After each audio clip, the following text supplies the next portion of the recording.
Now look at this.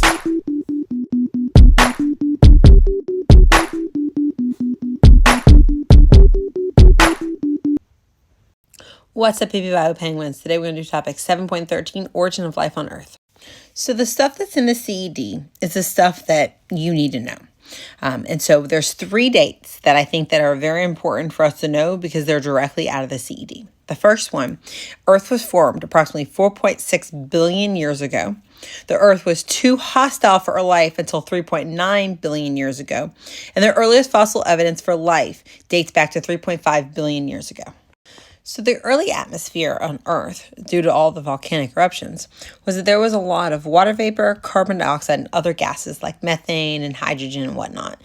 There was no oxygen present in the original atmosphere. So what this means is that there was a whole lot of inorganic substances, but there was no organic substances. So there's a lot of different theories about how life originated on Earth. One experiment we want to talk about is Stanley Miller's experiment. So in Stanley Miller's experiment, he took this round bottom flask of water and he heated it up. This was to be similar to how the sun heats up the water of the ocean, causing evaporation. And so as you see, water vapor goes up and into the atmosphere. It then joins up with carbon dioxide, methane, ammonia, nitrogen, and hydrogen gases, which were what was in early atmosphere. Again, notice there's no oxygen there. He then shocked it with electrodes, which is to simulate lightning.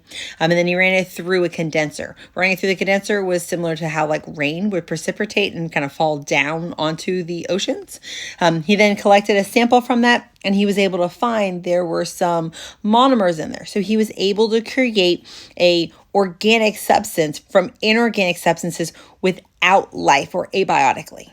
So if these amino acids were in the rain, as the rain fell on the hot soil or hot rocks, that could provide enough energy to then link the amino acids together to produce proteins. So it's believed that this was able to take place with all the different macromolecules, so we were able to form these primitive macromolecules. There's multiple different models about how life formed on Earth. So one of the other models that are directly out of the CED is to know that organic molecules could have been transported to Earth by a meteorite or other celestial event.